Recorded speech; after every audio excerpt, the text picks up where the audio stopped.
আমরা জানি যে মক্কার কাফের মুশরিকরাও বেদুইন যারা ইহুদি নাসারা যারা ছিল, বেদুইন যারা ছিল, তারাও রাসূল সাল্লাল্লাহু আলাইহি সাল্লামকে খুব বিশ্বাস করতেন না ভাই?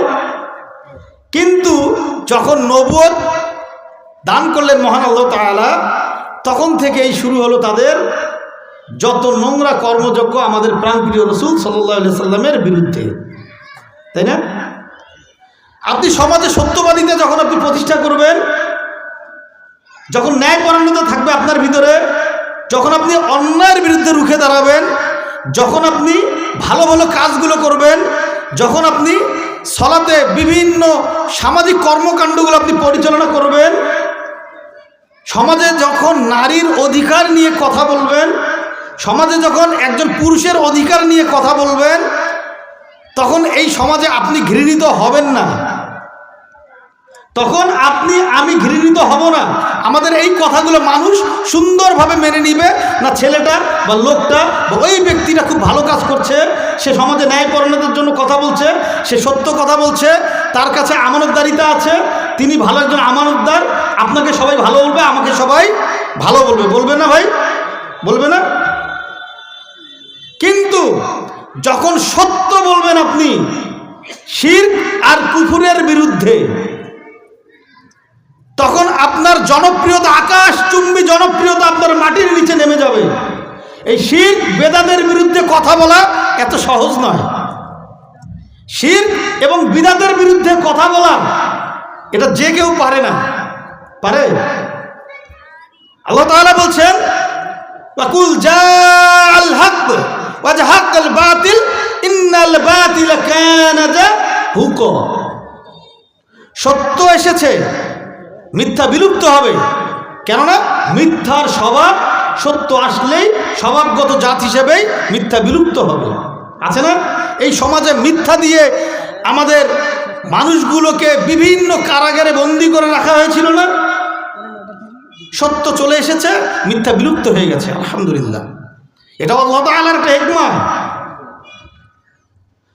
তো যদি আমি সত্য কথা বলতে যাই, তাহলে আমার জনপ্রিয়তা থাকবে না, আমি জনপ্রিয় হব না। আজকে আমি এখানে যদি সুন্দর সুন্দর কথা বলে যাই, জনপ্রিয়তা পেতে খুব বেশি সময় লাগবে না। আমি এখানে আমি এখানে টিকটকের মতো অভিনয় করি, আমি এখানে হাসি তামাশার আলোচনা করে যাই, আমি আপনাদেরকে আমি আপনাদেরকে একটু মজা দিয়ে যাই, আমি একটু হাসি তামাশার মতো অঙ্গভঙ্গিগুলো একটু বিকৃত করে, বিকলাঙ্গের মতন, বেহায়ার মতো যদি আমি কোরআন হাদিস থেকে আলোচনা না করে যদি আপনাদেরকে হাসি তামাশার খোরাক দিয়ে এখান থেকে চলে যাই, আপনারাই বলবেন বা ওই আলোচকটা এসেছিল, উনি কি সুন্দর হাসিয়ে গেল, কিন্তু আমি যে জোকারি করে গেলাম, আমি সার্কাসই করে গেলাম, এটা আপনারা টের পেলেন না। যদি বক্তাকে ডেকে এনে জোকারি দেখতে হয়, সার্কাসই দেখতে হয়, যদি হাসি তামাশার মঞ্চ আপনাকে দেখতে হয়, তাহলে ওয়াজ মঞ্চ কেন? কোরআনের তাফসির প্যান্ডেল সাজিয়ে কেন? যে কোনো একটা সার্কাসের দলকে নিয়ে এসে সার্কাস করলেই তো হয়ে যাবে। ইসলাম মনে রাখবেন, ইসলাম কোনো হাসি তামাশার জিনিস নয়। ইসলাম কখনোই হাসি তামাশার জিনিস নয়। আমাদের রাসূল সাল্লাল্লাহু আলাইহি ওয়াসাল্লাম এই ইসলামকে প্রতিষ্ঠা করার জন্য দিনের পর দিন, রাতের পর রাত অবর্ণনীয়, অকল্পনীয় সহ্য করে গেছেন যন্ত্রণা এবং কষ্ট এবং মানুষের ধিক্কার, মানুষের দ্বারা প্রহারিত হয়েছেন। আমাদের প্রাণপ্রিয় রাসূল সাল্লাল্লাহু আলাইহি ওয়াসাল্লাম একদিনে এই ইসলাম আসেনি। আর এই মঞ্চগুলোকে আমরা হাসি তামাশার স্টেজ বানিয়ে ফেলছি, সত্য কথা বলছি না। আমরা এই যে কোরআন থেকে কথা বলছি না, আমরা কোরআন থেকে কথা বলছি না, আমাদের এই মঞ্চগুলোতে এক ধরনের আলেমরা কোরআন থেকে কথা বলছেন। আমি কোনো আলেমের বিরোধিতা করছি না, আমি স্পেসিফিকলি কোনো আলেমের কথা বলবো না ভাই। যতটুকুই জানবো, যতটুকুন জানবো, ততটুকুন কোরআন এবং হাদিস থেকে আলোচনা করলে কি হয়?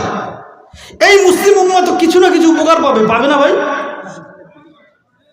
কোরআন এবং হাদিস থেকে কথা বললে শুধু মুসলিম উম্মাহ নয়, সারা বিশ্বের যত মানুষ আছে, যত প্রাণী আছে, যত গাছপালা আছে, সমস্ত সৃষ্টি আল্লাহ তাআলার, সেই মহান আল্লাহ তাআলার যত সৃষ্টি আছে সমস্ত সৃষ্টি উপকৃত হবে যদি কোরআন এবং হাদিস থেকে কথা বলা হয়। সুবহানাল্লাহ।